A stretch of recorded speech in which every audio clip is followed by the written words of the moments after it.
Bonsoir Bougeois. Ça va arriver beaucoup. Ça va arriver beaucoup. Waouh! Waouh. Et Non. ouais, ça c'est du Quel professionnalisme. départ! C'est prendre des pieds dans le tapis qu'on dit. Ah ouais, ouais. Bonsoir Bougeoir, Bouilloire. Bienvenue sur cette plateforme où vous nous regardez, même si je ne sais pas encore laquelle c'est. Ce soir, il y aura moi, Glyph de LCK, en compagnie de Hugo de la chaîne Le Bon MJ Bonsoir. et Jenny Bonsoir. de la chaîne des Imagitateurs. Bonsoir. Aujourd'hui, j'ai réuni cette bande, c'est un bien grand mot, mais ce petit nombre de joyeux lurons pour parler d'un principe qui m'avait traversé l'esprit il y a longtemps et dont j'ai un peu parlé de mon côté, qui étaient les différents types de jeux de rôle. Pour remettre un peu de contexte pour tout le monde, je me suis dit que dans les plaisirs du jeu de rôle, il y en avait trois grandes parties qu'on pouvait séparer. Le plaisir du jeu de rôle au sens l'incarnation d'un personnage, que ce soit les personnages joueurs ou les PNJ pour la partie MJ. Le plaisir dans juste le fait de rigoler avec des potes, ça c'est le jeu drôle en un seul mot, de faire des blagues, de sortir de la fiction, de faire des apartés, etc. Et enfin, le jeu droll, au sens le jeu de lancer des dés, le jeu mécanique, le plaisir du gameplay, des maths, de se casser la tête, de minimaxer, etc. Et pour commencer, j'aimerais bien savoir si vous, dans ces trois grands domaines, vous sentez une prédominance ou quelque chose qui vous attire plus, ou si vous avez déjà eu des phases entre ces trois pans. Totalement l'incarnation du personnage. Déjà parce que les vannes, la plupart des gens n'apprécient pas mon humour, donc je m'abstiens. L'aspect mécanique, c'est quelque chose qui est encore très très compliqué pour moi, d'un point de vue personnel. Je suis pas à l'aise quand l'aspect mécanique est trop fourni. Par contre, l'incarnation du personnage, oui, ça c'est quelque chose que j'apprécie énormément et que j'apprécie travailler. Et qui me transcende le plus, en tout cas jusqu'à maintenant, peut-être qu'un jour je changerai d'avis, mais qui me transcende littéralement à présent. Toi, t'as un point de vue majoritairement de joueuse, Jenny, dans ton expérience du jeu de rôle.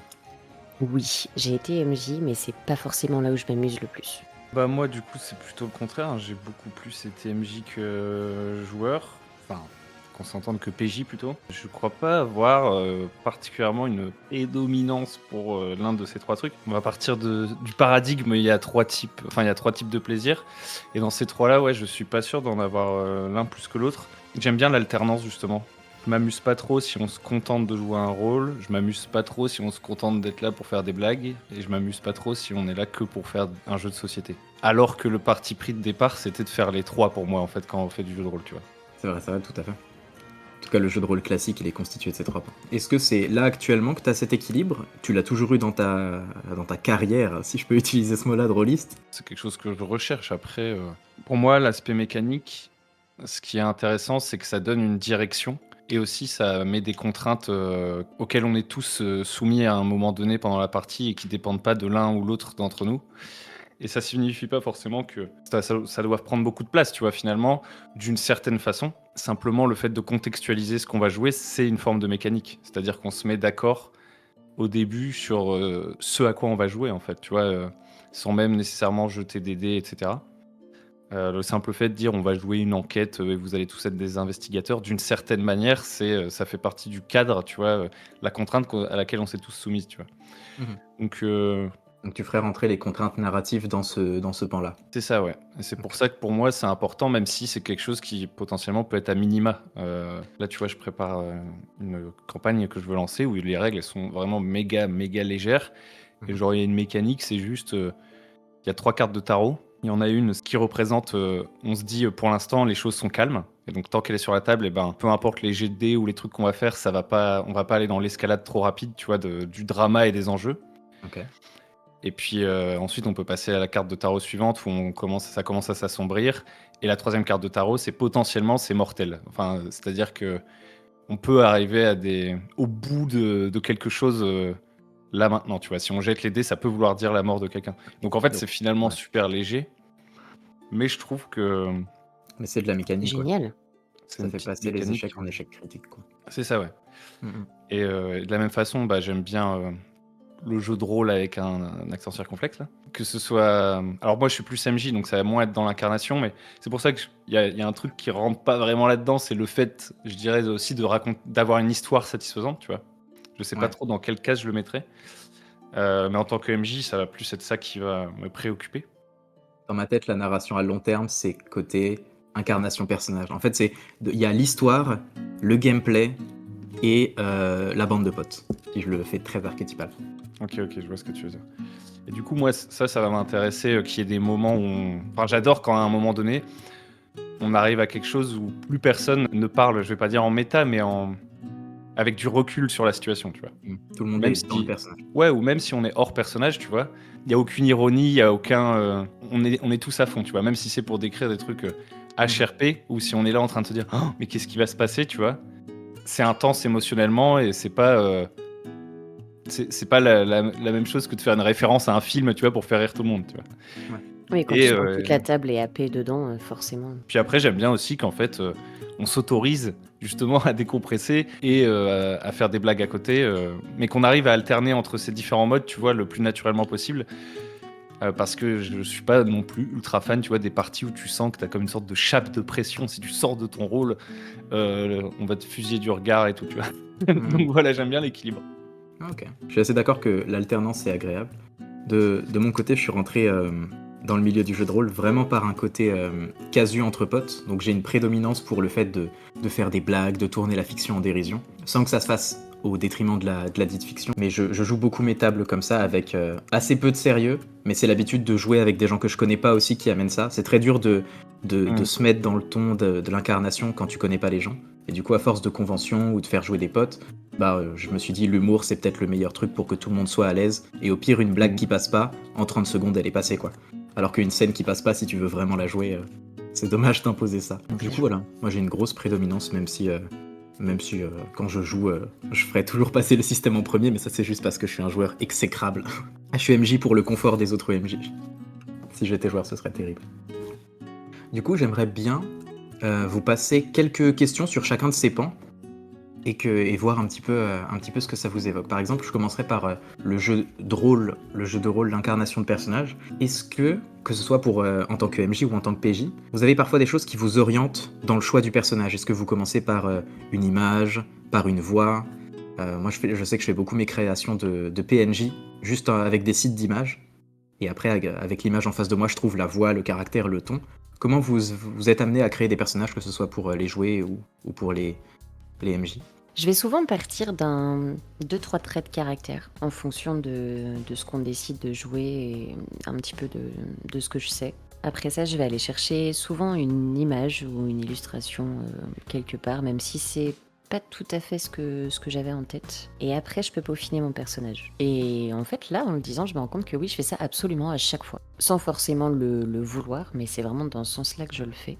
J'ai besoin d'avoir un visage, en tout cas, sur le personnage pour pouvoir aller un peu plus loin. J'ai du mal, si j'ai pas de représentation, à l'investir, quoi. Il faut que je lui crée un physique, peut-être même un petit bout de vie et tout ça, si vraiment je veux me lancer dans l'incarnation du personnage. Si on me dit juste, voilà, tu joues, je sais pas, une militante écolo, et t'as énormément de caractère et t'as un cheveu sur la langue, ouais, ça suffit pas, quoi. Il faut que je développe un peu. Si je veux être vraiment dans le jeu de rôle, incarnation de personnage. Donc c'est ça t'aide après à l'incarnation à te mettre dedans. Ouais, je pense, ouais. En tant que MJ, j'ai vraiment une vision beaucoup plus comme une sorte de réal, tu vois. Enfin, en fait, ça dépend. Par exemple, l'année dernière, j'ai joué une campagne qui est très, très, très, très bac à sable, avec beaucoup d'aléatoires. Donc là, pour le coup, un système qui peut nous balancer un peu dans tous les sens, avec des rencontres aléatoires, des trucs comme ça. Donc là, concrètement, je prépare... mes PNJ tiennent presque sur un post-it, tellement il y a le potentiel d'en rencontrer 15 dans la soirée, quoi. Mais là, par exemple, sur ce que je prépare prochainement, qui se veut plus personnel, plus centré sur les personnages, quoi. Le premier truc qui va me faire créer un personnage, c'est des soucis scénaristiques. C'est un besoin conceptuel. En fait, comme je sais que j'ai envie qu'il y ait des conflits, je vais partir du principe, par exemple, que si j'ai un personnage qui a besoin, je sais pas, de faire... Je vais prendre un exemple concret de ce que je prépare là. Il y a un des personnages, il est dans une sorte de routine, il vit au jour le jour, et il peut pas mettre de côté, et il a besoin de faire un gros coup, tu vois. Là, je parle d'un PJ. Et donc du coup, je me dis, c'est quoi un gros coup pour lui? Et qu'est-ce que ça va être les PNJ qui vont pouvoir faire levier s'ils décident de faire un gros coup? Donc finalement, ça part d'une fonction. Et ça part aussi d'une sorte d'opposition conceptuelle. Par exemple, si un de mes PJ, il incarne, je sais pas, l'innocence, il faut qu'il y ait quelqu'un en face qui soit absolument à l'opposé de ce qu'est l'innocence, tu vois. Donc en fait, c'est des besoins conceptuelle. Et après, je vais chercher une image qui en général m'inspire le roleplay. Et je prépare pas beaucoup plus que ça un PNJ en général, sauf s'il est super important et tout, mais il y a très peu de mes PNJ qui sont super importants. J'essaie de faire en sorte que ce soit plus les PJ qui le soient, et les PNJ, on voit s'ils le deviennent. Et après, quand je suis PJ, ce qui est beaucoup plus rare, je suis encore un petit peu en recherche, tu vois. Honnêtement, j'ai pas l'impression d'avoir une méthode ou quoi que ce soit, mais la plupart du temps, je prends un personnage d'un film et je m'inspire de lui. Comme ça, tu le connais un peu déjà, quoi. Ok. Ouais, c'est Ouais, beaucoup. c'est ça. Ouais, c'est une bonne idée, tu vois comment il bouge, comment il parle. Moi, je suis assez d'accord sur le support visuel. Pour le coup, j'arrive pas à donner d'âme à un personnage sans le voir. Du coup, souvent, je me mets comme un... Quand je suis MJ, je me mets comme un débile face à l'image du personnage et je parle en le regardant, tu vois, pour essayer de reprendre ses expressions faciales et quelque chose qu'il a. Enfin, c'est pour ça que tous mes mecs avec des moustaches ont la même voix, d'ailleurs. Parce que ça me fait faire... Je fais une forme de bouche, tu vois, pour soutenir un peu cette moustache et ils ont tous la même voix, du coup. Mais ça crée du fun, justement. Et justement, transition, le jeu de rôle au sens l'humour autour de la table. Du coup, j'ai entendu des retours, Jenny, il faudra que tu me dises, des imagitateurs, mais j'ai de plus en plus de gens qui jouent à mes tables et qui ont déjà joué chez les imagitateurs et qui me disent ah ça fait un peu bizarre d'avoir cette ambiance plus casu, plus décontractée. Et ils dépeignent, il y a un truc assez terrifiant, hein, mais j'ai entendu chez les imagitateurs, tu viens à la table, t'inspires et 3 heures plus tard tu expires et tu sors de ton personnage. Et vraiment, c'est des trucs où je me dis mais qui s'amuse? Après, j'ai joué Mais- avec les imagitateurs, je sais que ça se passe pas comme ça, mais... Ben non, pas du tout, pas du tout. Et d'ailleurs, on a sorti notre dernière actual play, là, Cruel Summer, qui, alors, bon, n'est pas le plus joyeux qu'on ait pu faire, loin de là. Il a pas l'air, ouais. Mais par contre, on a laissé beaucoup plus de nos échanges à nous, parce que on nous avait dit, bah oui, c'est sympa le côté un peu scénarisé, mais il y a des fois, on vous voit pas vraiment vous. Et Vous faites donc beaucoup là, de montage, vous coupez les moments trop hors personnage. on faisait beaucoup de montage parce qu'on avait envie d'offrir quelque chose qui se rapprochait un peu de l'audiobook, quoi. Mhm. Et là, on a complètement changé d'idée et on est parti sur quelque chose de beaucoup plus naturel. Donc, ceux qui prétendent qu'on ne respire pas chez les imagitateurs, allez donc écouter le dernier AP. C'est même malaisant à quel point ça part dans tous les sens, cette histoire. Ah bah tu le vends bien, c'est cool. Oui, je suis très très douée à ça, moi. La promo des imagitateurs, tout repose sur moi. Waouh. C'est pour ça que ça n'avance pas. Et du coup, est-ce que chez les imagitateurs, vous avez... Est-ce que vous avez déjà réfléchi à la place de l'humour dans les sessions, mais genre en parlant vraiment? Est-ce que ça se fait vraiment au feeling? Ou est-ce que tu as une manière de gérer dans ta tête? Je sais pas si en tant que joueur, c'est aussi prédominant que dans la tête d'un MJ l'ambiance d'une soirée. Non, en tout cas, entre nous, on n'a pas de façon de gérer l'humour parce que on s'est jamais privé de passer en HRP, de faire une petite vanne, parce que souvent ça fait décompresser aussi, parce que ça nous fait du bien aussi de partir dans un bon rire pendant quelques minutes. Donc on n'a jamais établi quoi que ce soit avec ça. On se laisse beaucoup aller sur ce qu'on a envie de dire. Et après, je pense qu'on aime tellement aussi le jeu de rôle en général que de toute façon, on sait qu'on finit par raccrocher et qu'on va pas partir très très loin. Mm. J'ai pu être à des tables où, pourtant, enfin, je suis vraiment la première à aimer les petites vannes un peu bien placées. Mais j'ai été sur des tables où c'était vraiment que ça, et j'avoue que même moi, au bout d'un moment, ça me perturbait, où j'étais plus du tout dans l'histoire, quoi. Ouais, il faut... avec parcimonie, quoi. Ouais, oui. Et de ton côté, Hugo, la place de l'humour à tes tables, de manière générale, et est-ce que tu y as déjà réfléchi activement, seul ou avec ta table? Ça n'a jamais fait l'objet d'un...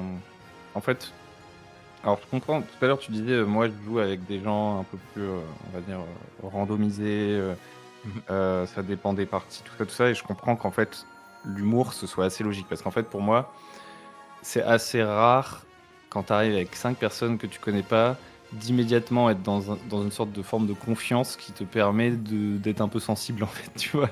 Bah oui. L'humour, ça protège, tu vois, aussi. Et donc, a priori, je dirais que de base, moi, je fais beaucoup d'humour, de tout genre. Je suis très, très friand d'humour. Mais je pense que j'aime bien jouer avec des gens où, au bout d'un moment, naturellement, sans que ce soit un sujet de conversation, on sait qu'on est là aussi pour autre chose. Et non, c'est pas un vrai sujet de conversation. Ok. Par contre, en fait, j'aime bien qu'on prenne la fiction au sérieux. Il y a une différence entre dire on va jouer un truc drôle et jouer un truc qu'on prend. Enfin, on peut jouer un truc drôle et le prendre très sérieusement, mais comment dire? Si on joue un truc qui peut être grave, lourd, etc., on peut faire des sorties, mais le but. J'aime pas en fait quand il y a quelqu'un qui cherche tout le temps à tourner en dérision tout ce qui est en train de se passer dans la fiction. Parce qu'en fait, ça Ouais. veut un peu dire ce que vous faites, c'est ridicule, tu vois. Mm, mm. Ouais, c'est ça, le Mais cynique, quand tu veux jouer du grave, ça va à contre-courant de la proposition de jeu en fait.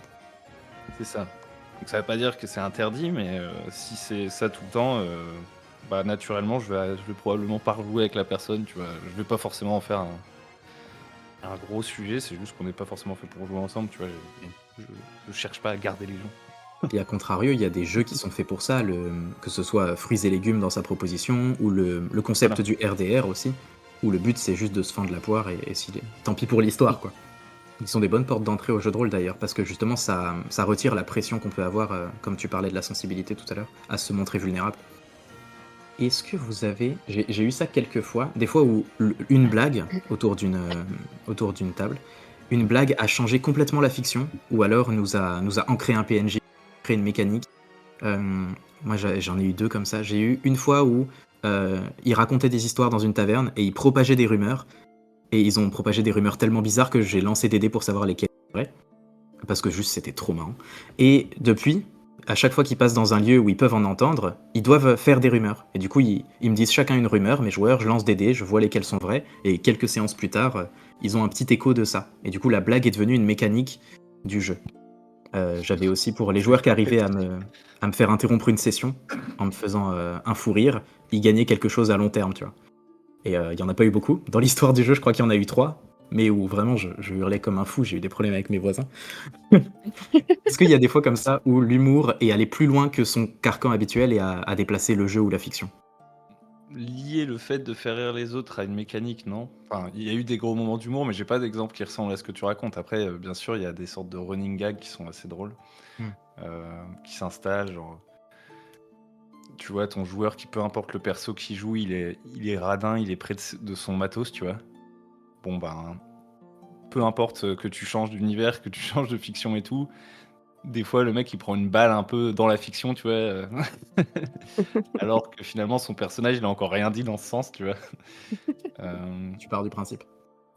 C'est ça, tu pars du principe qu'il va être picky, tu vois. Genre, j'avais un joueur comme ça, c'était toujours lui qui rappelait à la fin, tu sais, alors qu'on débrief et tout. Ah, mais on n'a pas fait l'XP. Tu vois, genre, Et le loot alors? voilà, exactement. Genre J'en ai vraiment vu le comme truc un ça, peu ouais. cliché, et du coup, ça nous fait rire. Hmm. Euh, mais non, j'ai pas d'exemple de truc où ça devient canon.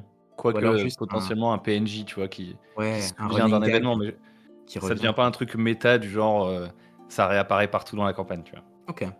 Ou un truc peut-être plus proche, on avait une joueuse il y a longtemps maintenant, c'était en 2020, qui, quand elle riait, on a très vite fait la blague que ça faisait un bruit de cigogne et que dans la fiction, il y avait des cigognes qui passaient au-dessus. Et ça arrivait tellement souvent qu'au bout d'un moment, les joueurs se sont dit, mais putain, combien il y en a des cigognes, est-ce qu'on ne devrait pas chasser à l'arc pour bouffer tous les jours? Et c'est devenu un truc un peu récurrent comme ça. Et on a les intelligences artificielles aussi, qui sont une source dans mon vécu, sont une source de rire astronomique quand elles apprennent au fur et à mesure que les joueurs leur donnent des choses, qui répètent maintenant toujours les mêmes phrases, et c'est devenu un running gag depuis 5 ans. Et tous ceux qui ont croisé une IA savent déjà ce qu'elle va dire parce qu'elles parlent toutes pareil, c'est comme. Et j'ai comme ça des personnages qui reviennent. C'est cliché, mais c'est devenu le running gag transgénérationnel, quoi. Toutes les générations de joueurs de mon jeu les connaissent. Du coup, ça rassemble un peu tout le monde sous la bannière du rire. Oh, c'est beau. C'est beau ça. Je devrais l'encadrer. Tu l'as pas eu. Pendant une campagne, j'avais un personnage qui s'appelait Engla, qui était une gladiatrice dans l'univers de Warhammer et qui était pas la plus futée quoi. Niveau intelligence, c'était pas ça. Un personnage à ton image. Merci. Mais alors celle-là, je te l'ai tellement tendue que je l'attendais, tu sais. Je me suis Maintenant, dit, je deviens s'il la fait prévisible. pas... Ah, mais carrément, totalement. Merde. Mais tu as toujours été prévisible. Quoi? Alors là, Ça pique, hein. je vais devenir imprévisible. Courgette! Vas-y, continue parce que ça va être long. Et donc cette gladiatrice, Engla, qui était pas très futée, s'est retrouvée à un moment donné à avoir des marques sur le visage suite à une maladie, et cetera, et cetera. Bref, elle s'est sortie de cette maladie et elle s'est comme autoproclamée, comme ayant reçu le don de Shalia, en fait, pour sa guérison. Mais en fait, c'est tellement revenu et ça a tellement impacté fort que, elle a fini par se présenter comme ça auprès des gens qu'elle rencontrait et ça a fini par Mmh. avoir un impact sur la fiction où 2-3 fois, ça l'a quand même aidée à sortir des situations parce que le discours était enfin, ça tombait toujours trop bien, en fait et le discours collait et elle a fini par réussir à convaincre des gens en disant qu'elle était l'élue de Shalia, alors que absolument pas et qu'elle était juste bête comme ses pieds, la pauvre, mais voilà, c'était assez drôle à voir sur le long terme comme ça et s'étirer sur la campagne et c'était devenu Ok. aussi un gag qui revenait très souvent parce qu'elle se sortait de toutes les situations épineuses, Donc c'est un running gag grâce qui à est Shalia. devenu l'identité du personnage un peu. Exactement, c'est Mmh. ça. Trop bien. La troisième pan, le dernier qu'on n'a pas fait, dans les mécaniques de jeu de rôle, je crois que chez les imagitateurs, on lance peu les dés, on essaye de les lancer quand ils servent le drama, quand ça sert la fiction. On essaye de se souvenir de les lancer déjà. Oui, c'est On en vrai. est à là. Je me disais, ah putain, on a des dés, merde! C'est ça, on en est avec Eric à poser un dé sur le bureau quand on joue pour se rappeler que quand même, il faut qu'on en lance à un moment donné. Donc non, on n'en lance pas beaucoup. Après avoir fait tellement d'émissions en mode il faut pas lancer les dés, il s'est convaincu. Il s'est C'est ça. convaincu. Mais du coup, est-ce qu'il y a des mécaniques de jeu qui vous ont marqué, peut-être pas à jouer, mais peut-être à lire quelque part et que vous aimeriez tester? Ou qui ont ajouté quelque chose à la table, pour vous? Ouais, tellement. Toi, tu peut-être lu plus de systèmes que Jenny et moi. Mais bizarrement, j'ai la même réponse en fait. Il y en a tellement. Pas, même si j'ai pas lu beaucoup de systèmes de jeu, c'est ce qui me venait aussi instinctivement. Mais une qui vous a marqué, ou qui a fait tilt dans votre esprit, ou qui a fait un joli souvenir. Ou un souvenir de merde, hein, on peut en parler, y a pas de problème. Si on peut parler d'une mécanique qui a ruiné une soirée, si vous voulez. Il y en a tellement. Il y en a beaucoup aussi, hein. Déjà de base, moi je suis pas très à l'aise avec les mécaniques. Mmh. Hem, j'ai adoré jouer à Warhammer, j'ai joué plusieurs fois, sur plusieurs versions. Mais voilà, tout ce qui est un peu trop dense quand on en est à calculer le mouvement, là je suis vraiment en difficulté et ça peut, Mmh. oui, vite ruiner, une partie parce que c'est pas ma façon de jouer. Je respecte tout à fait, enfin voilà, chacun va là où il se sent bien, hein, de toute façon. Mais ça, pour moi, c'est difficile à digérer et en tout cas, je me pose tellement la question de savoir, bah, là, est-ce que je peux faire ça? Est-ce que ça passe en une fois? Est-ce que finalement, j'ai mal au crâne, quoi. Mmh. Ouais, déjà Heu, que t'es chargé vite. bah, c'est ça, j'ai Englas, c'était pas si loin de moi au final, hein, donc Comme on voilà, faut dit, faire des choses je à te sa cite, hauteur. elle est bête comme ses pieds, la pauvre fille, hein. C'est ça. Mais c'est pas pour ça non plus que ça me plaît pas. Enfin, ça a un côté un peu fascinant, mais un peu trop lourd, en fait, c'est ça. Mmh. Quand c'est trop lourd, pour moi, j'ai du mal à avancer, mais ça a un côté assez fascinant quand je vois les gens qui le maîtrisent. Où je me dis: «Waouh, ouais, quand même, c'est presque un boulot à ce stade-là». Une qui m'a marquée en positif, c'était, une partie d'Horrifique, que j'ai fait il y a pas longtemps, où j'ai bien aimé ce système, je vais avoir du mal à l'expliquer puisque effectivement c'est vraiment pas mon truc, mais où on peut prendre des sortes de points en fait, que le MJ peut réutiliser, des points de stress un petit peu. Au fur et à mesure, quand on estime que notre personnage commence à se sentir de moins en moins bien, heu, il y a aussi ce côté, de temps en temps quand l'horloge passe, on provoque des ellipses, on doit se projeter sur un autre moment, que ce soit 1 heure plus tard, 1 mois plus tard, 1 année plus tard. J'ai bien aimé ce côté complètement décalé où le temps et le stress des personnages est un peu à la merci des joueurs et du MJ. Mmh. Je trouvais ça très original. Après, c'est très très narratif et c'est particulier comme expérience, mais j'ai bien aimé. En tout cas, ça sortait de ce que j'avais pu entendre en actual play ou ce que j'avais pu tester. OK. Si je me retrouve face à des MJ qui sont en capacité d'entendre que pour moi c'est compliqué, j'ai vraiment envie de tester quand même les systèmes, même si c'est lourd. C'est plutôt souvent de me dire: «Bah, je suis avec des joueurs qui adorent ça et qui maîtrisent ça et pas moi». Mais j'ai quand même l'attrait de la découverte des différentes façons. Et toi, Hugo? Euh, hmm. Alors, moi, j'ai lu plein de jeux, mais en fait, j'aime bien les mécaniques, mais il n'y a pas beaucoup de systèmes que j'aime bien. Donc, un système, pour moi, tu sais, c'est une combinaison intriquée de plein de mécaniques. Et on part du principe qu'en les utilisant toutes et tout le temps de la bonne manière, c'est censé produire quelque chose. Et je sais pas, L'expérience du jeu pure, quoi. exactement. Et je j'expérimente pas souvent ça, en réalité.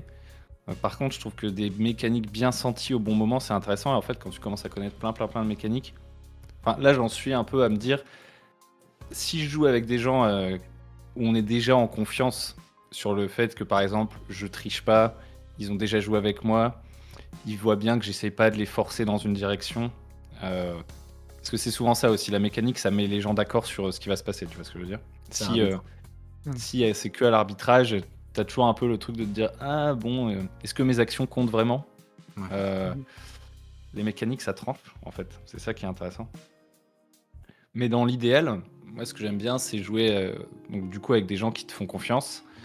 Et du coup, à partir de ce moment-là, pouvoir profiter des différentes mécaniques que je connais et les appliquer au moment où je trouve que c'est intéressant, tu vois. Donc, moi j'aime bien les mécaniques enfin, j'ai beaucoup aimé jouer à Shadow Dark pendant un bon moment avec des mécaniques de randomisation en fait. Tu vois, c'est pas des mécaniques qui cherchent à te dire pour toucher l'adversaire, on va faire la localisation des dégâts, machin, tu vois, un truc qui cherche plus à simuler quelque chose. Moi j'aime bien les mécaniques, par exemple les tables aléatoires. Ça m'a bien fait rigoler. Tu prévois des situations en amont, mais tu sais pas du tout dans quel ordre elles vont arriver, tu vois, même en tant que MJ. Ça, par exemple, je trouve que c'est quelque chose qui change vraiment drastiquement l'expérience de jeu, parce que Ouais, carrément. c'est pas de l'improvisation, c'est pas juste quand je le sens, je décide ce qui se passe en tant que MJ. C'est non, il y a des éléments, je les tire et je dois faire avec, tu vois. Ça, par Ouais. exemple, je trouve que c'est quelque chose. Avec la contrainte, ouais. Mais Tu es obligé de t'avais... rebondir dessus, par contre, carrément. Ah oui, tu te forces à le mettre dans la fiction. T'en avais parlé dans plusieurs émissions que du coup, toi, moi je dirais que tu cuisines un petit peu, ou en gros, tu connais plein d'éléments, plein d'ingrédients, plein de manières, et tu prends vraiment ce qui te plaît et tu le mets dans ta recette à toi, quoi. Tu prends pas les recettes toutes faites. Bah, ça m'arrive d'essayer les recettes toutes faites, mais ça me tient. Il y en a beaucoup qui me plaisent pas, quoi. En fait, à la fin, je me dis rapidement, ah, il y a tellement des trucs, j'aurais aimé que ça se passe autrement, que les joueurs ils puissent faire ça différemment, que ça aille plus vite, que ça, au contraire, ça soit peut-être un peu moins rapide, qu'il y ait plus de règles, enfin, tu vois. Et en général, c'est parce que un jeu de rôle, il arrive comme une sorte de package de mécaniques imbriquées les unes dans les autres, mais si tu les prends une à une, des fois, il y en a qui sont pépites, quoi. Par exemple, je pense au jeu Powered by the Apocalypse, j'ai un peu de mal parce que j'ai du mal avec le fait que ce soit les moves qui te disent quand est-ce que tu jettes les dés. Et des fois, tu te dis, tu vois, t'es un peu litigieux, tu te dis, bah là, le move, il devrait se déclencher. Et j'ai l'impression, enfin, tu vois, genre, vous faites quelque chose qui a un risque d'échouer, je dis n'importe quoi. Quelque chose où votre personnage est potentiellement en péril, utilisez ce move, tu vois. Mais en fait, quand t'as une imagination florissante, à tout moment, tu te dis, bah, c'est peut-être périlleux, ça, tu vois. Ouais, Puisque ça peut se défendre. t'es dans l'émergence, tu vois, tu sais Oui. pas, tout n'est pas écrit. Et donc, Là, du je coup, traverse la route là quand même. Hein. bah voilà, c'est ça. Donc, tu te dis, bah, à quel moment, tu vois, et ça me sort du truc. Ok. Alors que pour autant, le fait de jouer avec une mécanique qui te dit, tu peux avoir une complication, réussir avec une complication ou réussir sans complication, tu vois, qui crée un gradient comme ça de différentes outcomes narratives, bah ça je trouve que c'est intéressant et genre j'aime bien les systèmes qui font ça, tu vois. Ok. Donc, A contrario, j'ai eu un jeu de rôle il y a pas longtemps, qui était le jeu de rôle d'un ami, donc je vais pas citer, mais où il l'a sorti, et du coup j'ai lu le PDF, et j'y allais avec l'idée de chercher des pépites, tu vois, de trouver des petites idées que peut-être je pourrais mettre dans des prochaines séances. Et j'ai rien trouvé, et j'étais très très déçu, et quand il m'a demandé un retour, j'étais un peu en mode c'est-à-dire. Et en fait, après avoir discuté avec lui, j'ai relu le document, et c'était vraiment un document où fallait tout prendre d'un coup pour que ça ait du sens. Et aucune mécanique n'était extirpable, j'avais l'impression, en tout cas ça c'est mon ressenti, hein. Mais il y avait rien où tu peux le prendre et le mettre dans un autre scénario, quoi. Il fallait que ce soit joué ensemble pour avoir du sens. Et c'était très, très déroutant d'ailleurs. mais des fois ça marche, hein. Des fois ça marche bien. Ah bah, quand c'est Il y bien a, fait. il y a des expériences qui sont super cool. Par Mmh. exemple, moi j'avais adoré jouer à.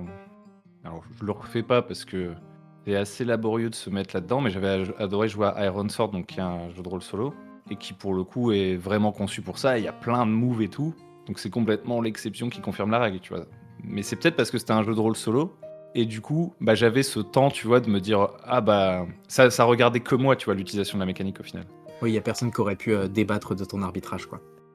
C'est ça, et il y avait pas non plus de. Tu sais, t'es pas pressé en mode je dois prendre une décision rapidement. Est-ce que ce move il est pertinent ou pas? Bah non, je suis tout seul. Donc, du coup, là, jouer avec les moves et tout, ça marche bien, tu vois. C'est Mmh. la petite mécanique qui fait que justement, j'ai pas l'impression de juste inventer une histoire tout seul et qu'il y a quand même un enjeu et des trucs, des OK. règles qui me guident, quoi. Moi, je me souviens avoir expérimenté des systèmes très crunchy, comme on dit, avec beaucoup, beaucoup de règles, voire même des systèmes qui étaient centrés là-dessus. L'idée, c'était on va jouer donjon, porte, monstre, trésor. Si t'as envie de faire du roleplay et de parler comme ton personnage, tu peux, mais t'es chelou, quoi. Et, et du coup, j'ai fait ce système qui s'appelait le donjonnet à l'époque. Et j'en garde un. Je crois que sur le moment, des fois les parties elles étaient longues parce que ça faisait sur 2 heures, t'as 1h30 de combat, tu vois. Et le reste, c'est un peu d'exploration de donjon. Mais avec du recul, j'en garde un souvenir vraiment attendri de oh, quand même. En fait, quand il y a un gros système, ça donne envie de le casser. Je sais pas si c'est le cas pour tout le monde. On avait une table où on cassait le système tous les soirs. Et entre chaque séance, du coup, on était très impliqués. Tu vois, on lisait le système, on se disait, oh, maintenant on peut faire exploser les boucliers pour faire des dégâts.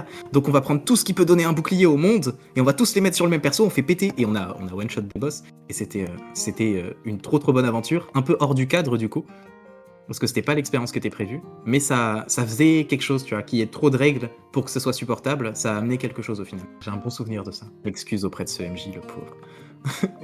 On s'impliquait beaucoup dans le fait de pas faire ses plans. Mais c'était trop bien. C'était trop chouette. Et moi, je me posais une question. Euh, Est-ce que toi, Jenny, vu que t'es plus joueuse, tu trouves un intérêt dans la création du personnage? Enfin, la mécanique, des fois, elle t'aide à créer ton personnage et à sentir que ton personnage, il est consistant. Je pense, par exemple, tu vois, tu parlais de Warhammer. Mhm. Est-ce que le fait d'avoir des caractéristiques déterminées, le processus de la création de personnage de Warhammer, à la fin, il t'aide à ressortir avec un personnage qui te semble plus ouais, en chair, tu vois, je sais pas comment dire. Eh ben, pas vraiment.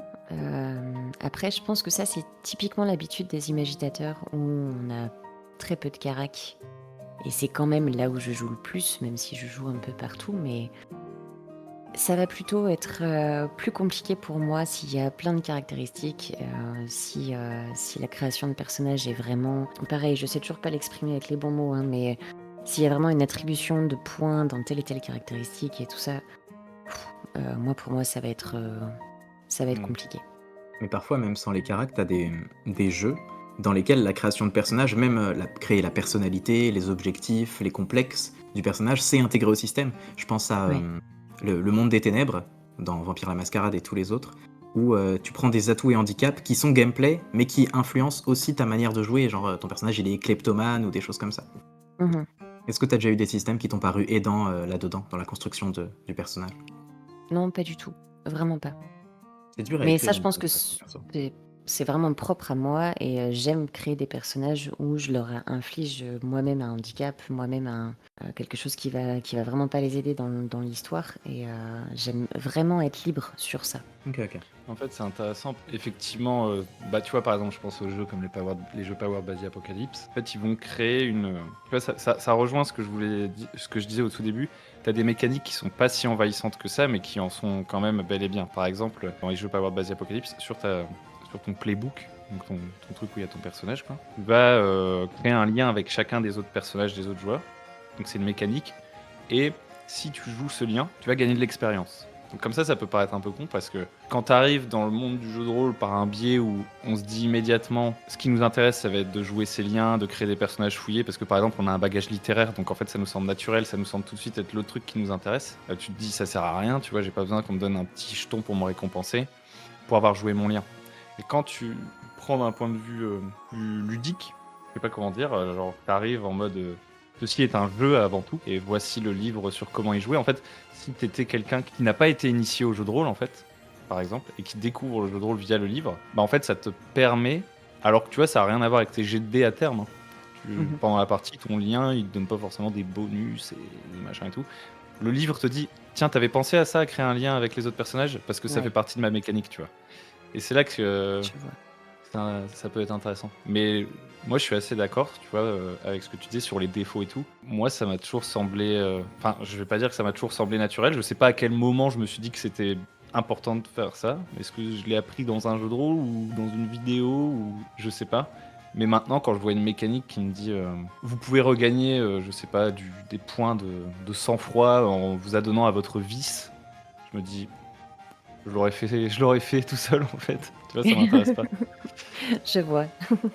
Oui, je pense que effectivement, ça peut aider aussi si, c'est vrai qu'il y a 40 000 façons d'arriver dans le jeu de rôle, en fait, donc c'est possible aussi que tu aies jamais eu à mettre en pratique, un lien avec un autre perso, donc ça ou autre chose, ouais, c'est vrai que c'est super intéressant que ce soit mis en place, en tout cas. Après, personnellement, j'ai un problème avec les contraintes de toute façon, donc je préfère aller chercher, mes propres problèmes avec mes personnages, mais non, non, c'est bien, Une fille effectivement. rangée comme toi, c'est étonnant. C'est J'ai lisse. une petite question croisée qui nous rapproche de la fin. Cette question, c'est est-ce que vous avez senti dans votre parcours des évolutions dans votre manière de jouer et est-ce que ça a été influencé juste par vous, par les gens avec qui vous jouiez ou par la communauté rôliste à grande échelle?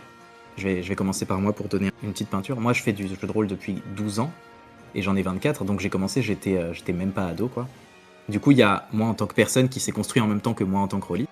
Et du coup, il y a eu plein de changements liés au changement de cadre, au fait de jouer avec un seul pote, avant de savoir que, en fait, classiquement, on joue à des tables, de rentrer dans un vrai club de jeux de rôle où là, c'était très wargame, très ordonné plateau. Et plus tard, j'ai rencontré les communautés en ligne. Je sais pas si c'est fabuleux ou si c'est un désastre, mais il y avait trop d'influence. Et du coup, ça a permis de trouver un peu son style à soi. Est-ce que vous avez senti des grandes évolutions dans votre parcours de joueur ou de MJ? Bah, il y a forcément des évolutions, mais j'aurais du mal, à faire une sorte de timeline. Puisque c'est pareil, là, je vais avoir 30 ans, j'ai commencé le jeu de rôle, j'avais 8-9 ans et il y a eu des méga trous aussi. Donc en fait, je pense que paradoxalement, quand j'étais petit, je jouais aux jeux censés être les plus compliqués. Mhm. Sauf que comme on faisait n'importe quoi, c'était pas si compliqué. Genre par exemple, je me souviens que quand j'avais découvert Anima Beyond Fantasy, qui est un jeu où en gros, tu as des règles qui te permettent de créer vraiment tout et n'importe quoi comme personnage, mais avec des règles, tu vois? C'est-à-dire, c'est pas écrit, «Invente ton personnage», tu vois? C'est un jeu et il y a des règles si tu veux faire des techniques, des sorts, peu importe ton délire de fantasy, manga, je sais pas quoi, il y a des règles, tu vois? Mais tu peux tout faire. Donc ça me fascinait. Là, je me disais: «Waouh, c'est super!» Maintenant, je me dis, je jouerai plus jamais à ça. Après, il y a eu la période où j'ai arrêté le jeu de rôle et quand je m'y suis remis, bah, le challenge, c'était justement de prendre des gens qui savaient même pas ce que c'était le jeu de rôle et de leur faire jouer. Donc je pense que ça m'a changé aussi un peu, à ce moment-là, mon approche. Je me rendais bien compte que quand je leur faisais faire des créations de personnages pendant 50 ans, moi, je trouvais que c'était super cool, mais qu'eux, ils comprenaient pas parce qu'ils avaient encore jamais fait de jeu de rôle, ce qu'on était en train de faire. Donc ça m'a aussi fait changer d'approche. J'ai fait plus des one shot, des trucs, des pré-tirés, tu vois? Vraiment des concepts qui me venaient pas du tout à l'esprit quand j'étais petit parce que créer les personnages, c'était le jeu, en fait. Ouais, après ça c'est parti dans tous les sens. Aujourd'hui, je pense que j'ai passé une phase d'exploration, tu sais?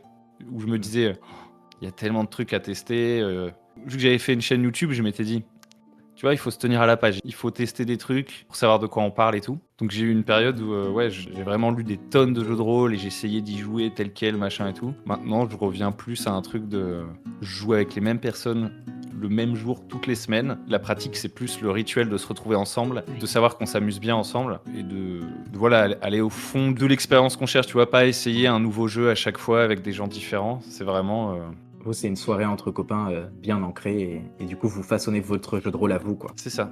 Ok. Voilà, j'aimerais bien me rajouter une partie en plus en tant que MJ puisque j'adore.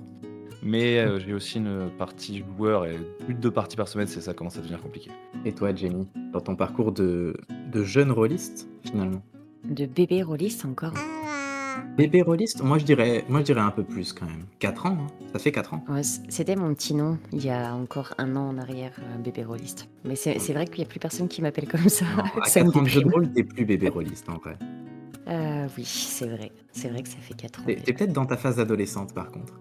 Ouais, ça doit être ça. Tu cherches un C'est la peu à crise. faire péter les carcans, tu te recherches des nouveaux modèles masculins et féminins autour de toi pour t'en créer.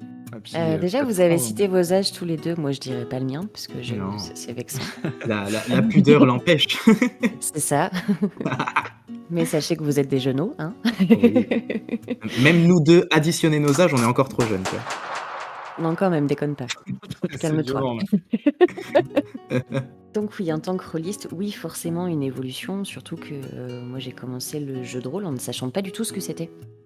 J'ai atterri un jour, comme ça, dans un groupe avec un micro et j'ai trouvé ça drôle et je me suis dit, tiens, c'est sympa. Avec un micro. Ah oui, mais t'as spawn à distance, toi. Moi j'ai toujours joué à distance, ouais, En j'ai virtuel. très très peu de parties en réel. Ok. Mais en tout cas, la première fois que j'ai joué à un jeu de rôle, j'y connaissais rien. La création de personnages, j'ai suivi le MJ qui a eu la gentillesse de passer 1 heure avec moi la veille, histoire qu'on crée le perso.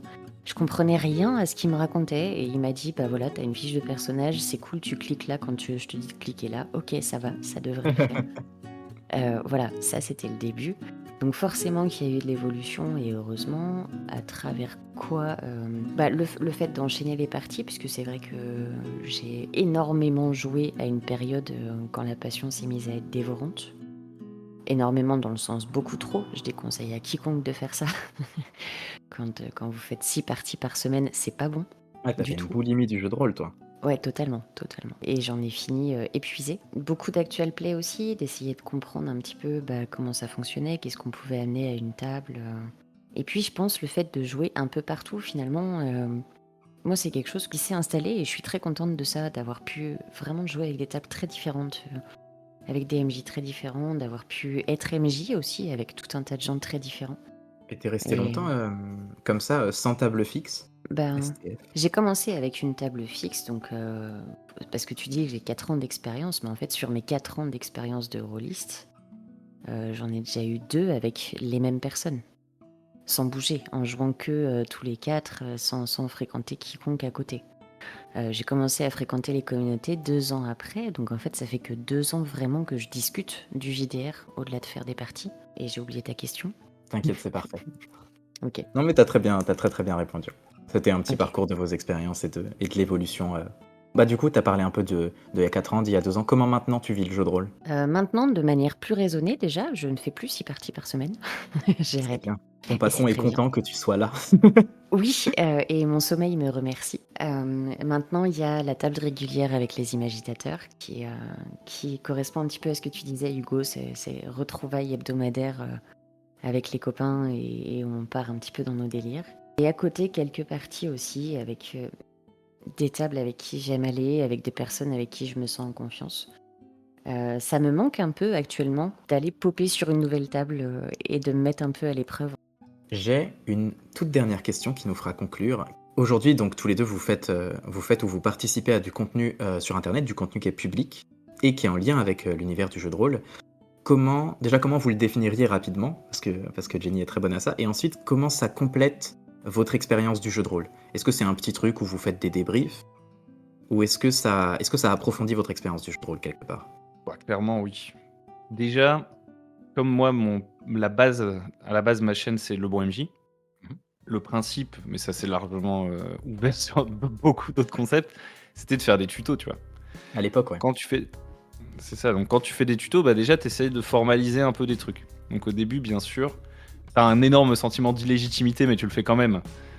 Tu t'es plus en train de rassembler des trucs que t'as entendus à droite, à gauche et qui te semblent pas cons et de les mettre, tu vois, sur internet et de répéter ce que les autres disent.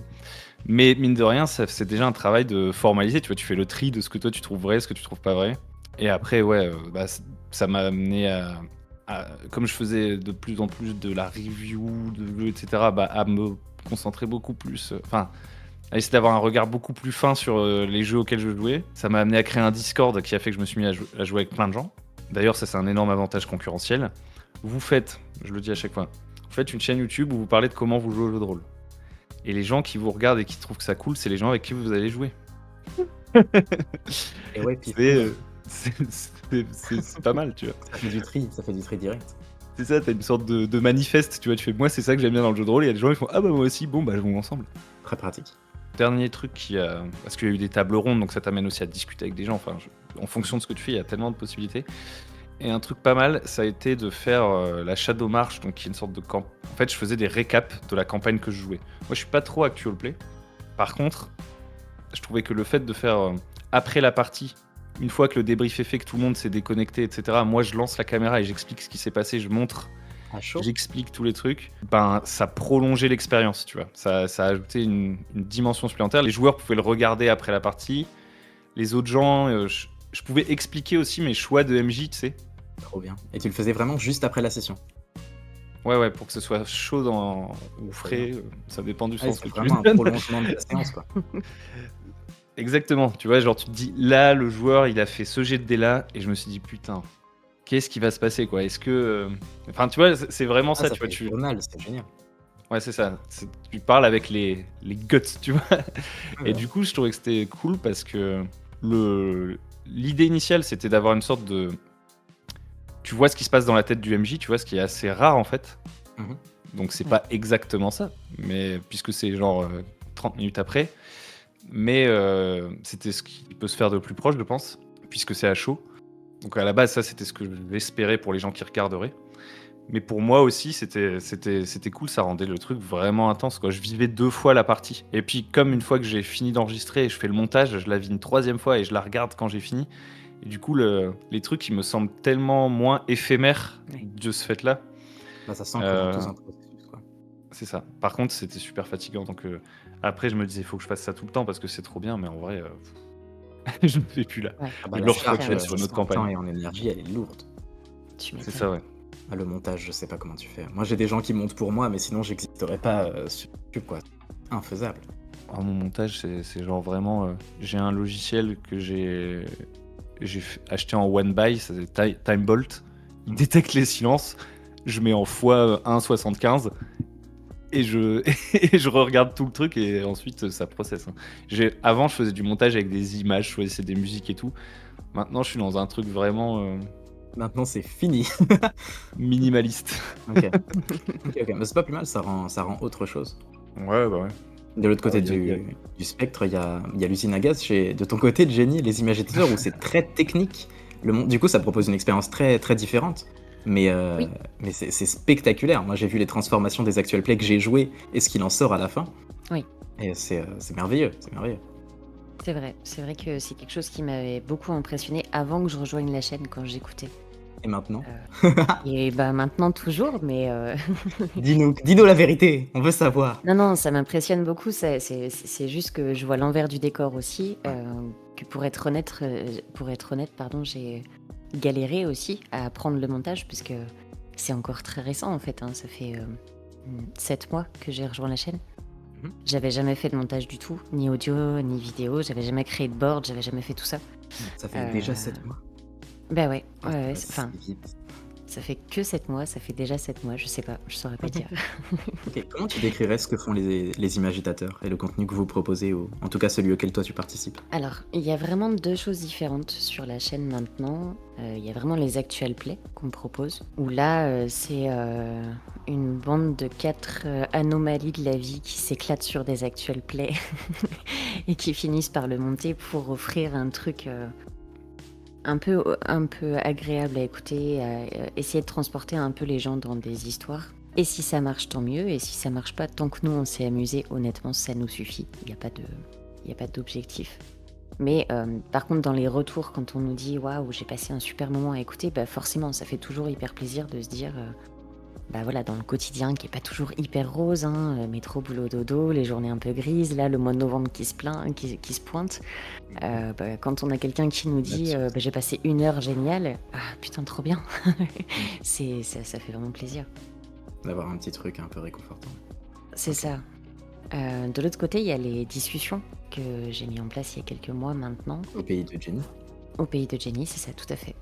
À la base, le concept, c'était vraiment pour mettre la lumière sur les différentes façons de voir le jeu de rôle, de jouer au jeu de rôle, pour qu'une personne qui débarquerait comme moi il y a 2 ans dans les communautés de jeux de rôle sans comprendre le vocabulaire, sans savoir de quoi on parlait, sans tout ça, puisse essayer de se faire une idée de ce que c'était Et de se dire que c'était pas si compliqué que ça finalement de faire du jeu de rôle parce que j'avais fait le constat que beaucoup de gens osaient pas franchir le cap de se lancer à faire du jeu de rôle même s'ils en avaient envie. Ça, c'est un fait qui m'étonne à chaque fois qu'il est énoncé.